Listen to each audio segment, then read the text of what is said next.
"Ma'am, this is a working pier, not a bus stop. Grab your little bag and go find your husband's ship somewhere else." The voice came off the brow before she'd taken 3 steps onto Pier 12. Boatswain's mate first class, Trent Mahaffey, brassard on his arm, petty officer of the watch, 31 years old, and certain the 400 feet of concrete in front of him belonged to no one but him. He had a coffee in one hand and an audience of 2 behind him, and a voice pitched to carry to both. The woman did not answer. She kept walking. Gray morning, 0741. The harbor moved against the camels with a sound like slow breathing, and the cold came off the water in a flat sheet that found the gaps in a coat and lived there.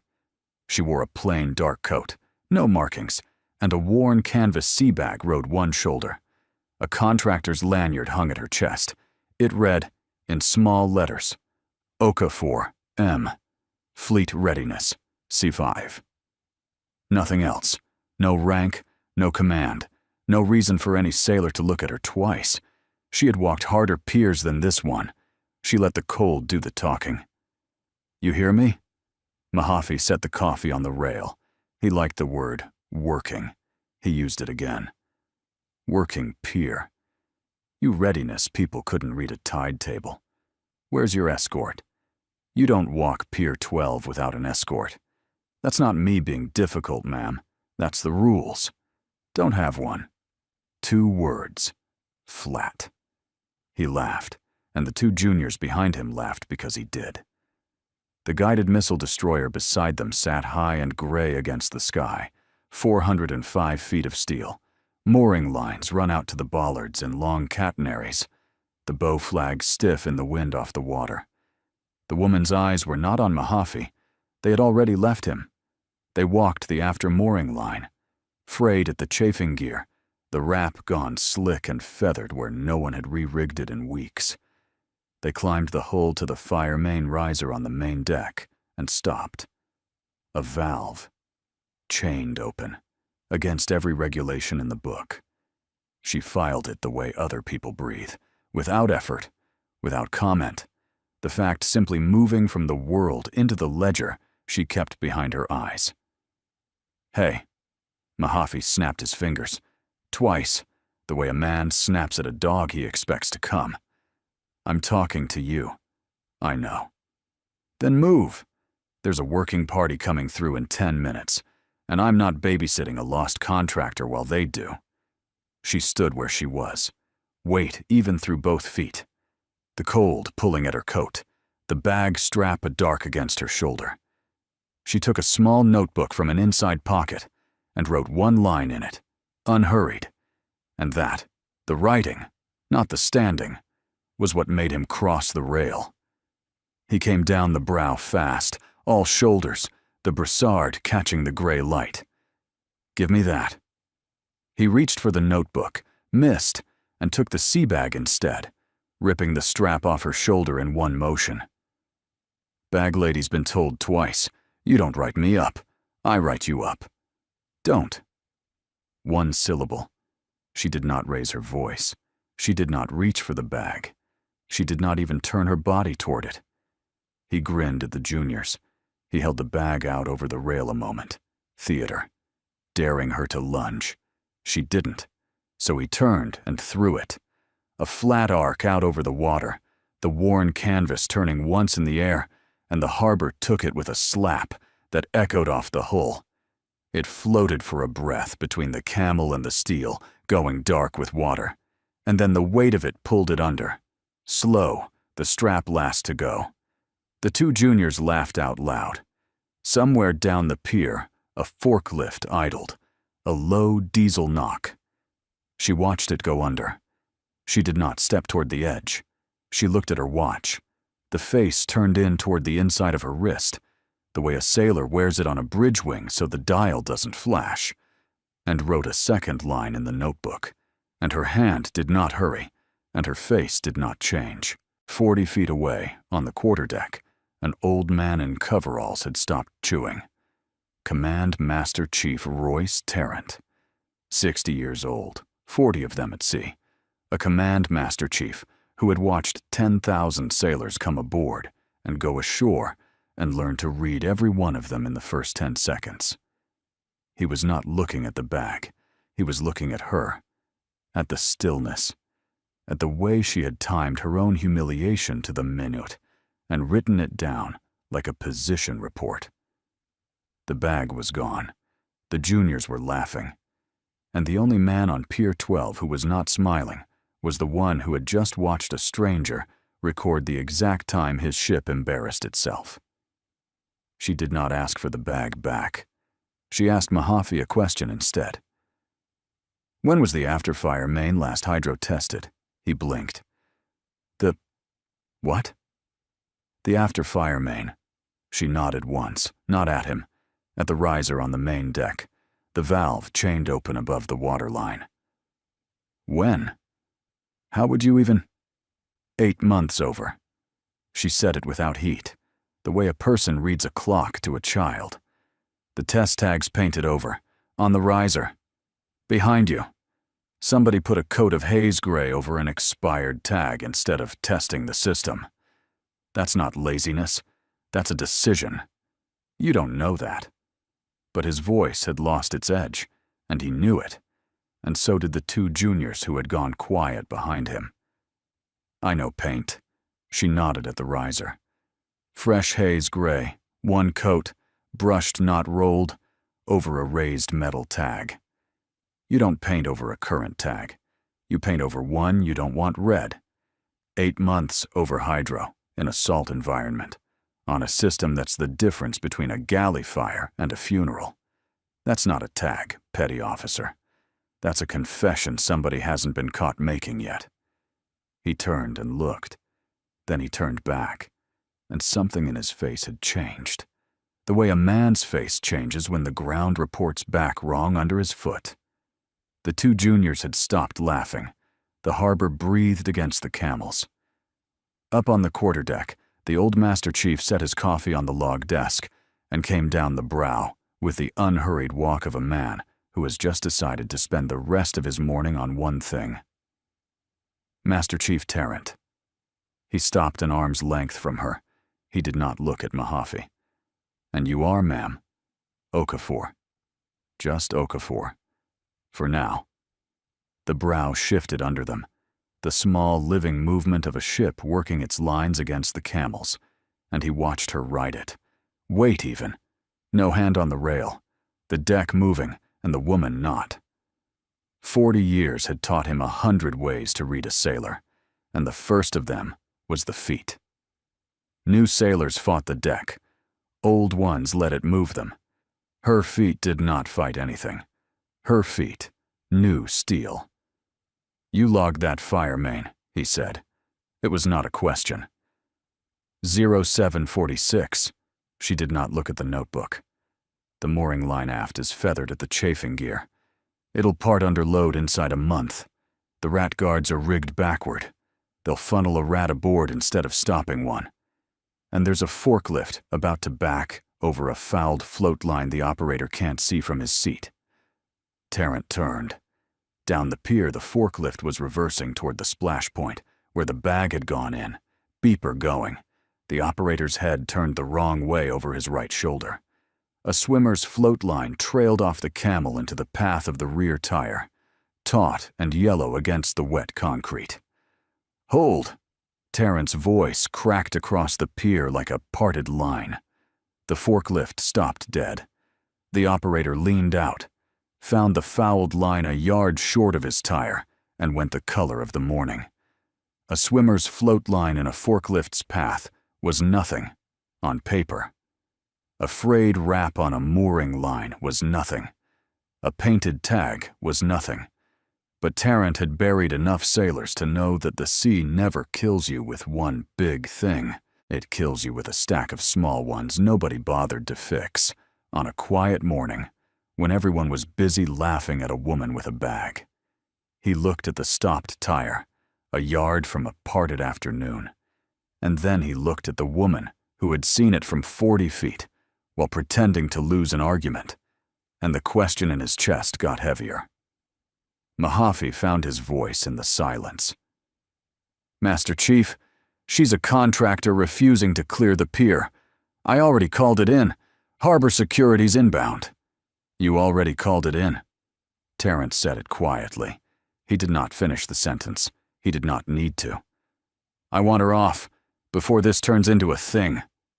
The woman had not moved through any of it. Some people mistake stillness for fear. It is the most expensive mistake a sailor can make, and the sea has collected on it 10,000 times. She watched Mahaffey the way a person watches weather they have already planned around, without worry, because the planning is done. "Call it in," she said. "Log the time when you do. Log all of it." Mahaffey's jaw worked. He wanted a fight he could win, and could not find its edges. He keyed the radio on his hip and turned half away to make the call sound official. And while he did it, she looked once more down the long gray hull, reading it, bow to stern, and Tarrant watched her read it. Then the old Master Chief walked back toward the quarterdeck, carrying a question he did not like the shape of. Who reads a painted-over fire main tag from 40 feet? Who calls the minute it happened without looking at her watch? Who stands on a moving brow like the steel was poured for her? Mahaffey could not make her leave, so he made her a story. "Bag lady's still here," he told the two juniors when the radio call was done, loud enough to carry the length of the pier. Threw her sea bag clean off the pier and she didn't even chase it. Didn't flinch. Just stood there writing in her little book like it's a tide chart. He laughed, and Petty Officer 3rd Class Wade Schuler laughed with him, and Seaman Apprentice Davis Crane, 19, 2 months aboard, laughed because the others did, and then caught himself doing it, and didn't like the taste. "Somebody get a broom," Schuler said. "Sweep the pier, hazard to navigation." It is a particular kind of brave, being cruel to someone who will not fight back. It costs nothing, and it feels like strength. Schuler had never learned the difference, and Mahaffey had built a whole pier on not teaching it to him. The laughter fed itself the way a grease fire feeds itself, low and easy, until somebody decides to put a hand in it. The knot of them grew. 3, then 4, then a couple of hull techs drawn over by the noise.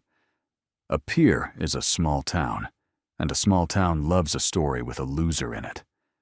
They gave her the name Fast, the bag lady, and wore it in like a glove, and Schuler, passing close on his way to nowhere, put a shoulder into hers. Not hard. Hard enough to make a point in front of the others. She rebalanced without a step. The notebook did not move. She wrote a line. That was the thing that started to work on Crane, not the shoulder. The notebook. People who get bumped look up. It is the oldest reflex there is, the body checking the threat. She did not look up. She wrote, the way a man logs a sea state, the way you record a thing that has already happened and no longer requires your attention. "Go move her along," Mahaffey told him. "You, Crane, go earn your pay for once." Crane crossed the few feet of concrete, with his hands half up and his heart not in it. "Ma'am, you really gotta. You can't be out here without—" She looked at him. Once. Not unkindly. There was something in the look that was almost patient, the way a person is patient with someone young who has not yet done the worst thing they are about to be asked to do. "What's your rate, Crane?" "Seaman Apprentice."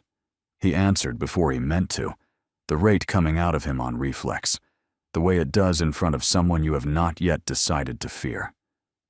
"Deck." "How long aboard?" 2 months, ma'am." "And how long has the after-fire main been chained open?"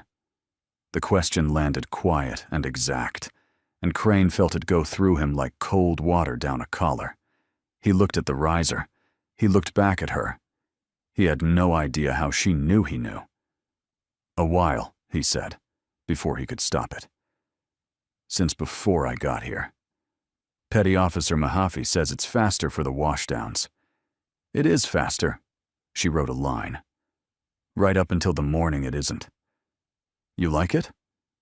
He didn't know what to say to that, because the honest answer was that he had stopped liking it 3 weeks ago, the day he understood how Pier 12 actually ran, who decided what got written down and what got thrown in the water, and something in the flat, patient way she'd asked made the laugh die for good in his throat. He took a step back. He did not move her along. He could not have said why, except that the woman had looked at him like she already knew his name and was disappointed on his behalf. Behind him, Mahaffey was already at the quarterdeck log, writing, "Civilian refusing lawful order to depart Pier 12, aggressive toward watchstander." The first fabricated lines in a logbook that would, in time, be read aloud in a room with a flag on the bulkhead. He pressed hard with the pen, scoring the paper. He even smiled while he did it. Up at the desk, Master Chief Tarrant read the words upside down as Mahaffey wrote them, and said nothing, and looked at his own watch, and pocketed the time the way you pocket a thing you will need later. You have watched this. You have stood at the edge of a crowd while someone got laughed off a pier, a parking lot, a break room, while a loud man built a story and the warm crowd handed him the bricks, and you said nothing, because it was not your fight, and the laughing was easier than the truth. If that is sitting in your chest right now, good. That is the right place for it to sit. Subscribe to Honor Tales and stay exactly where you are, because what the woman they are calling the Bag Lady does next is the precise reason this channel exists. Mahaffey escalated from a story to a system. The radio call became a request, and the request grew teeth. Harbor Security, Pier 12, a civilian contractor refusing a lawful order to depart.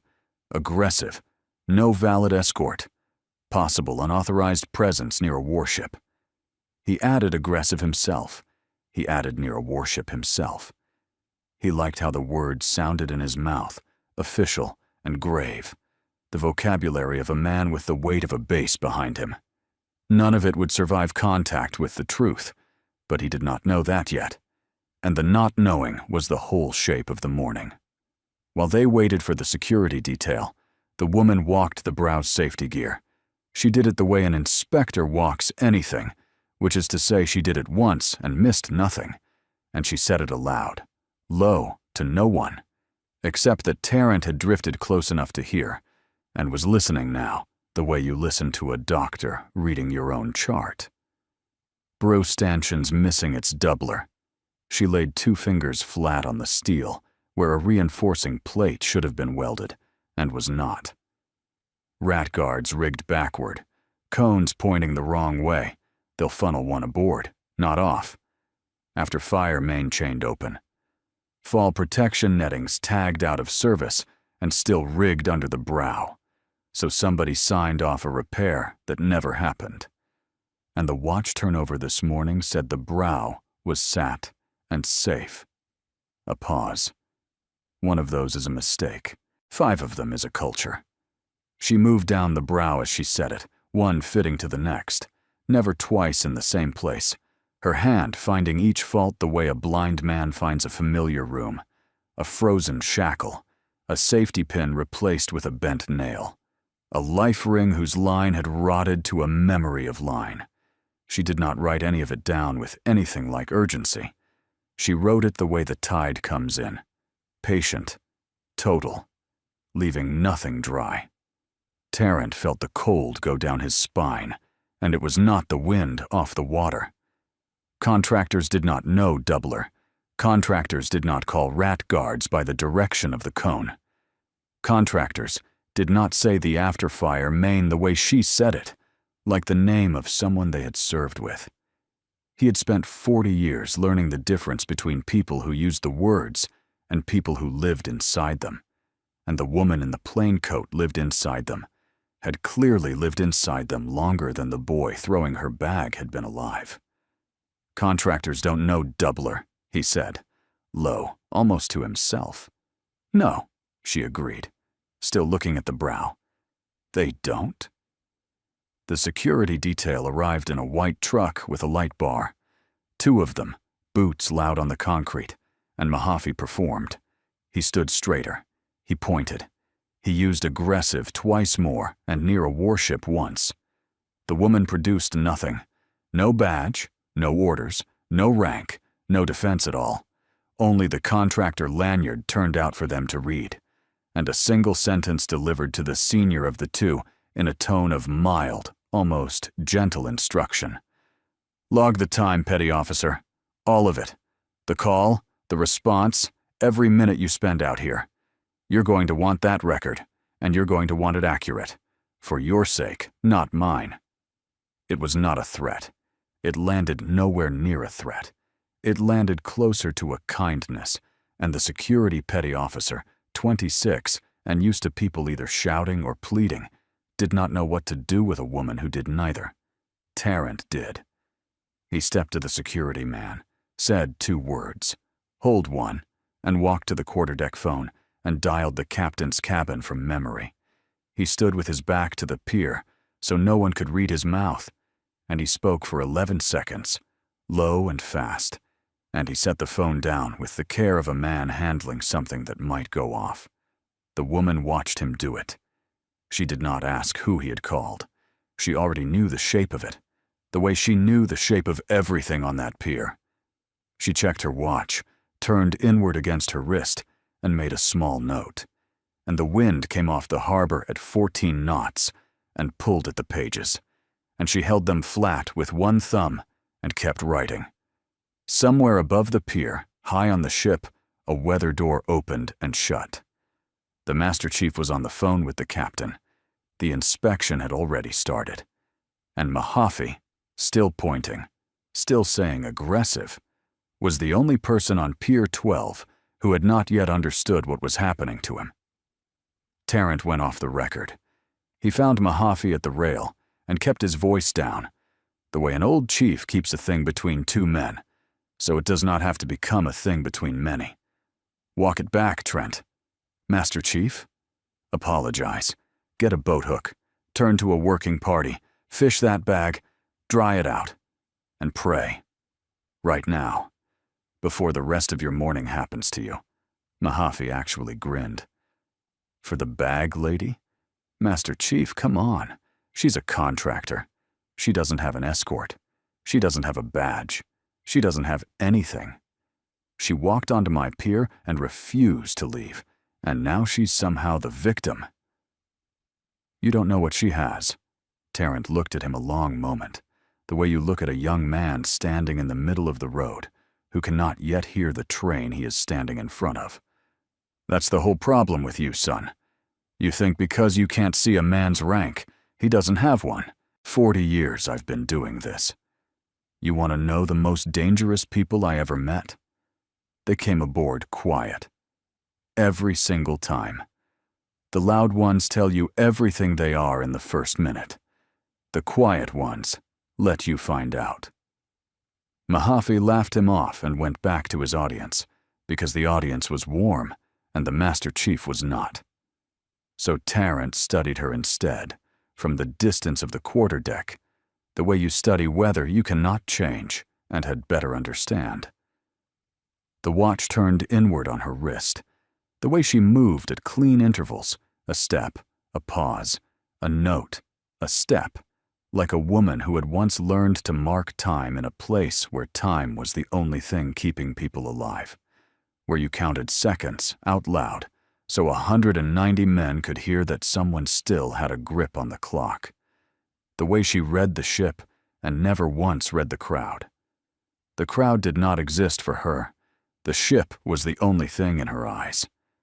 And a name came up out of 40 years of sea stories, the way a name will. A fire. 2005. A destroyer in the Gulf that should have died, and did not, because a lieutenant, a woman, the damage control assistant, had taken the main space when the chief engineer went down, and held a burning ship for 9 hours on a steady voice and a fire plan. The surface fleet had never stopped telling that one. There had been an award, a medal you did not see twice in a career, a photograph in a ceremony, A younger face, calm. He was not certain. He looked at the plain coat and the contractor lanyard and the dark patch of water where her bag had drowned, and he was certain enough that his hands had gone cold. He crossed to her one more time. "Ma'am, there's coffee in the shack, out of the wind. You don't have to stand out here in this. I see more from here." She did not look at him when she said it. She was looking at the ship, bow to stern, the way you look at someone you have been sent to judge. "Thank you, Master Chief." She was exactly where she wanted to be. She had been all morning. Terrence stood beside her a moment, 2 arms' lengths off, and looked at the same ship she was looking at, and tried to see it the way she saw it. He thought he caught the edge of it. A mooring line a month from parting. A fire main 1 galley grease fire from a tragedy. A watch bill signed by men who had stopped believing anyone would ever check. He had walked past all of it 100 times. He had told himself 100 times that it was somebody else's division, somebody else's pier, somebody else's tag to pull. The woman beside him had not walked past any of it. That, he understood now, was the whole difference between a Master Chief and a Vice Admiral. Not the stars. The stars came later. It was that she had never once in 31 years let herself walk past the thing that was faster to ignore. "Permission to fix some of it before you finish your inspection, ma'am," he said quietly. "Not to hide it. To fix it." "No," she said, and there was almost warmth in it. "You'll fix it after, Master Chief, on the record. So the next pier learns from this one." A pause. "But I'll note that you asked." It was Crane who found him then, alone by the rail, the boy's face gone tight and pale. "Master Chief, the bag thing this morning, that's not the first thing." He swallowed hard. "There's a pattern out here. The log doesn't match what actually happens on the pier. Petty Officer Mahaffey runs it the way he wants, and then writes it down the way he needs it to read. Safety gear, watch turnovers, all of it. I've got dates. I can show you."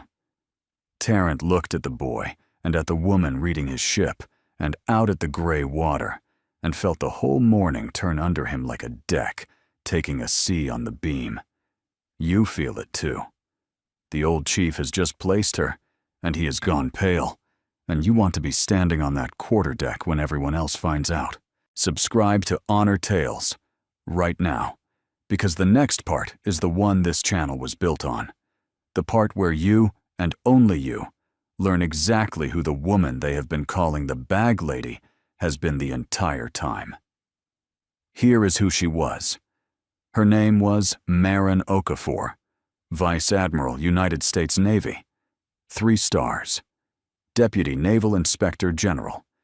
She had flown into Norfolk the night before with no flag on her car, no aide at her elbow, no placard, no welcome, because she had learned across 31 years that rot hides from rank. Put a flag officer on a pier, and the pier stands up straight and lies to you in a clean uniform, every line faked square, every tag freshly painted. Put a quiet woman with a worn bag on the same pier at 0741, and the pier shows you exactly what it is when it thinks no one who matters is watching. She had decided this ship's fate before the coffee on Mahaffey's rail had gone cold, and the ship did not yet know it had spent the morning deciding it for itself. She was 53. She had been 32 the first time a ship tried to die under her hands. 2005. The North Arabian Gulf.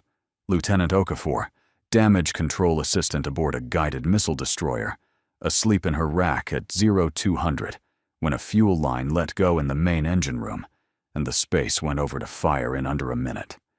The chief engineer was first into the smoke and first to fall, dragged back out through the scuttle cooked and breathing wrong, and then there was no one senior left in the space, and there was a lieutenant at the hatch with a hose team and a choice that would not wait for anyone to come tell her what to do. She took the fire. 9 hours. Spell it out the way she always did, every year on the date, alone. 9 hours, 4 repair lockers, 3 reflashes, 1,100 degrees coming off the bulkheads in waves you could see bending the air. She ran the boundaries. She set the firefighting. She put a 32-year-old voice on the open circuit and made it steady because 190 sailors were listening to it in the dark. And a steady voice was the only thing she had enough of to give all of them at once. And she lost one. Damage Controlman 3rd Class Eli Trujillo, 19 years old, the youngest man on her hose team from a town in New Mexico she could still name. He went back through a scuttle for a shipmate who had already made it out the other side, and the space took him. And when they pulled him to the repair locker, his skin was wrong and his eyes were strangely calm, and he asked her, through the burns, whether the ship was going to make it. She told him yes. She carried him herself, through the scuttle and up one ladder, both arms, because she would not put him down and she would not let anyone else carry him. He died the next morning in a bed ashore. The ship lived. The Navy gave Lieutenant Okafor the Navy and Marine Corps Medal in 2006, and in 20 years, she had never once thought of it as hers. It was his. She just kept it for him. There is a thing the surface fleet does not put in the citations. After the fire, after the medal, after the slow promotions and the commands and the flag, Okafor had requested every single year to be the inspector nobody saw coming. She had turned down the staff jobs that came with a car and a placard. She had asked for the Piers, because a fire main chained open on a Tuesday in Norfolk was the same decision as a fuel line nobody had pressure tested in the Gulf, made by the same kind of man. For the same reason, it was faster, and nobody who mattered was watching. She had spent 20 years making sure that somebody who mattered was always, eventually, watching. Quietly. With a worn bag and a contractor lanyard and a notebook. She carried his challenge coin, 20 years of it. Brass worn smooth on one face from a thumb that found it in the dark. It was in her coat pocket on Pier 12, and now, in the lee of the seawall 100 yards on where no one could see her face for a moment, she took it out and closed her hand around it until the edge bit. "Almost done, Eli," she said. Quietly, to the coin, to the boy, to the water. Then her phone buzzed once against her ribs. Lieutenant Bex Almeida, her flag aide, through the main gate with the official inspection party, 3 minutes out. The no-notice window was about to become a formal one. The ship's last unguarded morning was over, and so was Mahaffey's. She put the coin away, squared the coat against the wind, and turned back toward Pier 12, where a petty officer was still telling 4 sailors and 2 hull techs that she was nobody. The white truck and the radio and the warm crowd had made Mahaffey feel watched, and being watched made him need to look in control.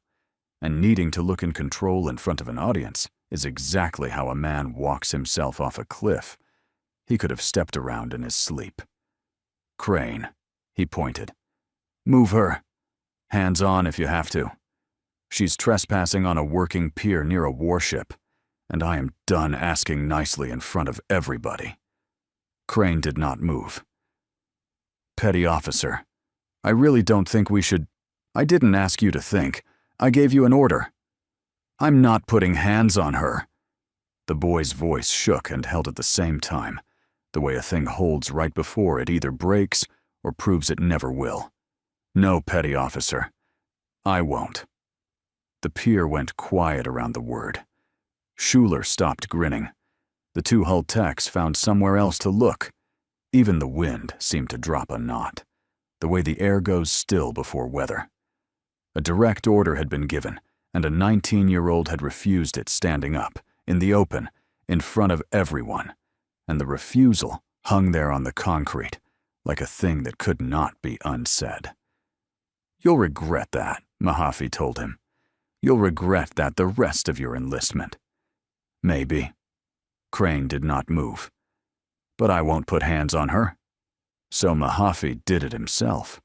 He crossed the concrete in 4 hard steps and took the woman by the upper arm, fingers closing through the coat, and turned to march her down the pier the way you would haul a drunk off a brow at Liberty's End, in front of the security detail, in front of the quarterdeck watch, in front of the command master chief, on the watch, on the record, in front of every witness the morning had gathered for exactly this, the bright line.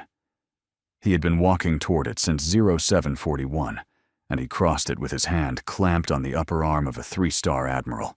She let him. She let his hand close. She let the grip register on every set of eyes on Pier 12. Let it become a fact that 2 security officers and a master chief and a deck full of sailors had all watched happen.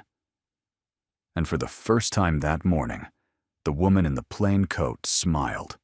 Small and not warm, the smile of someone watching the last brick set into a wall they have been building, patiently, course by course, since the moment they stepped onto the concrete. "There it is," she said. Tarrant moved faster than a 60-year-old man has any right to. He stepped in, closed one weathered hand over Mahaffey's wrist, and lifted it off her arm. Not gently, not by half. "Stand fast, petty officer." The volume of it changed the pressure of the air on the pier.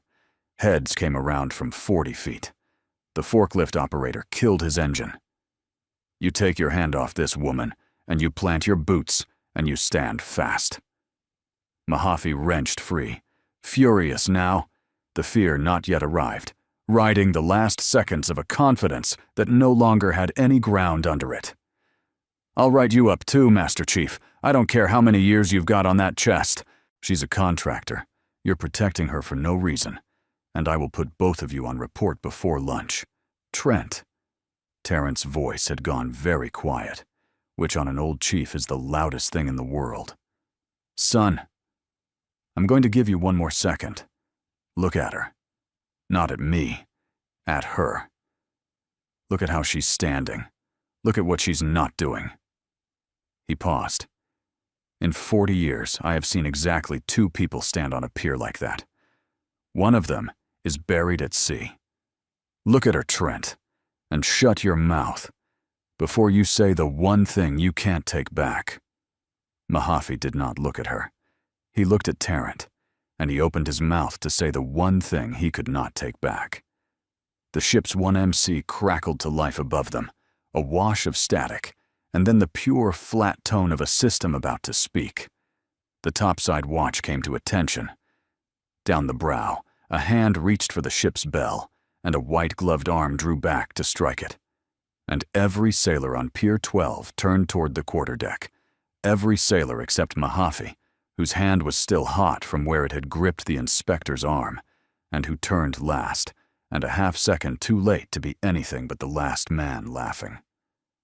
The 1MC's words rolled down the brow and out across the concrete, flat and formal and final, the way the sea is final. "Naval Inspector General, arriving." The bell struck, clear and hard across the water. Side boys formed at the head of the brow in 2 quick ranks, white gloves snapping to the rails. Ensign Joy Abernathy, 23, the quarterdeck watch officer, came to attention so hard her heels cracked on the deck plate like a round going off. And down the brow, fast and certain, came Commander Diego Salcedo, the ship's commanding officer, 44 years old, moving like a man who had been handed a single sentence over the phone 90 seconds ago that had rearranged the entire architecture of his day. He walked past Mahaffey as though Mahaffey were a stanchion, a piece of the pier, a thing bolted down and painted over. He stopped in front of the woman in the plain dark coat with the contractor lanyard and the drowned bag, and he came to attention, spine vertical, and he raised his hand in a salute that he held. "Admiral Okafor." His voice carried the full length of the pier, on purpose, every syllable placed. "The ship is ready for your inspection, ma'am." For a moment, nobody on Pier 12 breathed, but the harbor. Beside Mahaffey, close, Master Chief Tarrant said it low and exact, the way you tell a man the one thing he most needs to hear and least wants to. Vice Admiral Marin Okafor, 3 stars Trent, Deputy Naval Inspector General of the United States Navy. A beat to let it find bottom. You threw the inspector's sea bag into the harbor this morning. You put your hand on her arm on your own quarterdeck watch, in front of God and the security detail and me. Mahaffey's face went through it in order, and the whole pier watched every station of it. Confusion first, a small, reflexive shake of the head. No, that's the contractor. That's the bag lady. This is a mistake. Somebody's confused.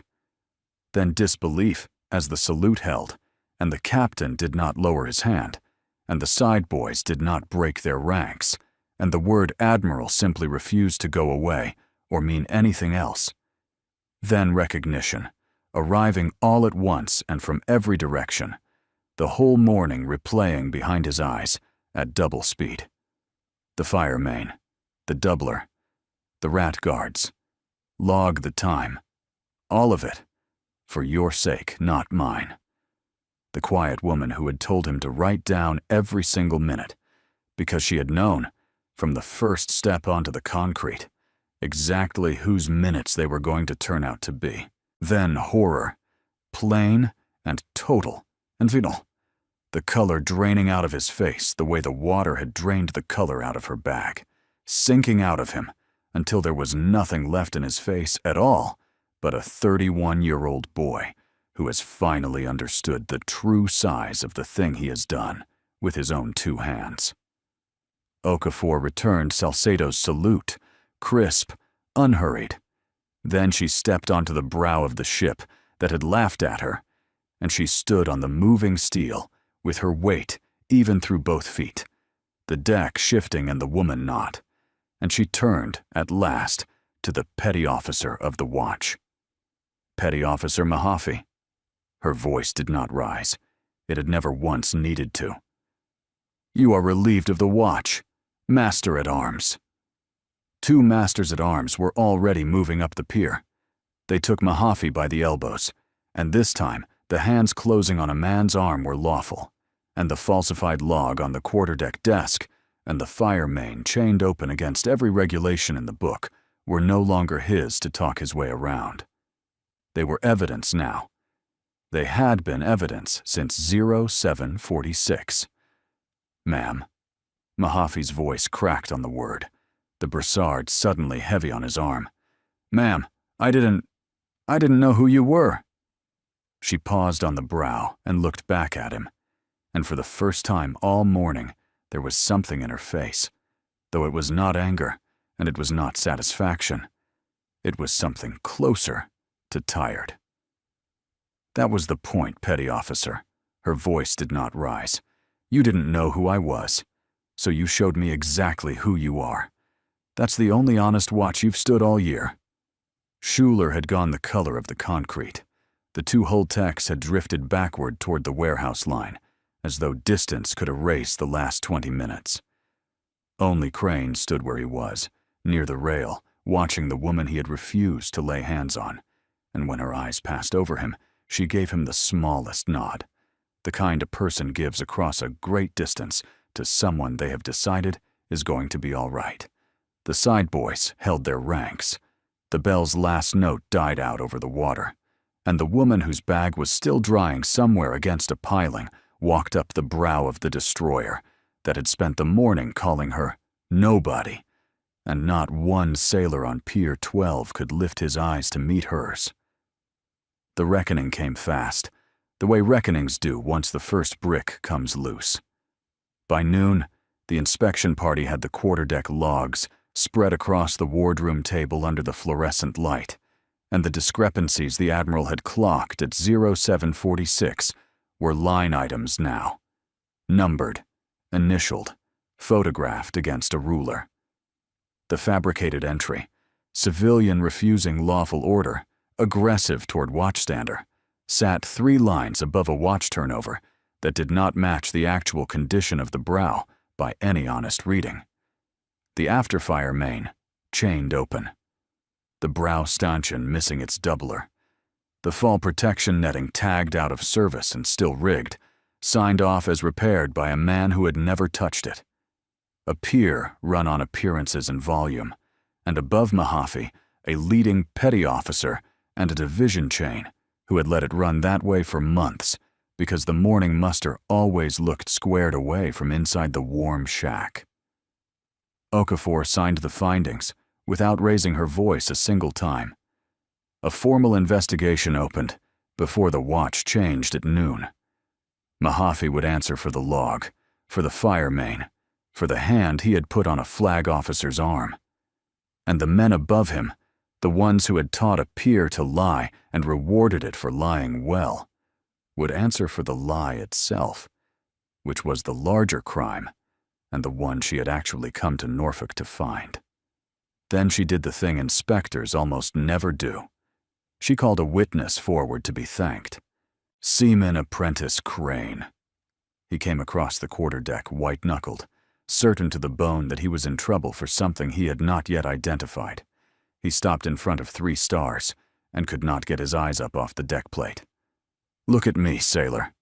He did, with effort. "You were the only man on this pier who told the truth this morning when telling it cost you something. Your petty officer gave you a direct order to put your hands on a stranger, and you stood there at 19 years old, and you told him no. Then you walked to your master chief, and you told him what you had been watching for weeks." She let it settle into the boy and into everyone close enough to hear. "Remember this exact feeling. That, what you did, not what the loud ones did, is what the uniform is. Everything else is just cloth." Crane was named in the findings as the cooperating witness, in writing, and a document that would follow him the good way for the rest of his career, the way Trujillo's name had followed her. She had been a 3-star the entire time. The ones who threw her bag, who christened her the bag lady, who put a hand on her arm to march her off in front of a crowd, they did not merely lose. They built her case for her, brick by patient brick, with their own hands, and then they signed it and entered it in the log. If that landed somewhere in your chest just now, that is the entire point of this channel. Subscribe to Honor Tales, because there is always another pier, and there is always someone standing on it who has decided that quiet means weak. Salcedo found her at the rail before she left, the inspection done, the ship a different place than it had been at dawn. "Ma'am, may I ask one thing? The fire main. How did you know it was chained open, from the pier, before you ever set foot aboard?" Okafor looked out at the gray water a moment, at the chop running before the afternoon wind. "I've been reading engine rooms," she said, "since one of them tried to kill me." She did not explain it. He did not ask her to. Something in how she said it told him the whole story he would never be told. That evening, Wednesday, dusk, coming on purple over Hampton Roads, the Admiral stood alone at the harbor seawall a quarter-mile from Pier 12. The wind had finally dropped. Her sea bag sat dry at her feet now, recovered by a boat hook and a quiet, chastened deck division who had not been able to look at her either. She held Eli Trujillo's challenge coin in her open palm and turned it once. Brass worn smooth. 20 years of a thumb in the dark. Her phone buzzed. A number she knew. A number that had been dead for years. Struck from every roster she had ever read. Attached to a name she had grieved and folded carefully away and never expected to see light up a screen again. 3 things came across, in order. A line of text first. "Still afloat, Lieutenant?" Then a single photograph. The bow of a destroyer she did not recognize, riding in a foreign dry dock under hard, unfamiliar light, shadows falling the wrong way for any yard she knew. Then 2 words for a place. Gulf of Aden. She stood very still at the seawall, the way she had stood all morning on the pier, the deck of the world moving and the woman not. She read it 3 times. She closed her hand around the coin until the edge bit into her palm, and she looked east, toward open water, toward the place where the last of the light was going out of the sky. Every soldier carries a story that few ever hear. Listen with your heart. Thank you for staying and watching. Subscribe to Honor Tales for more.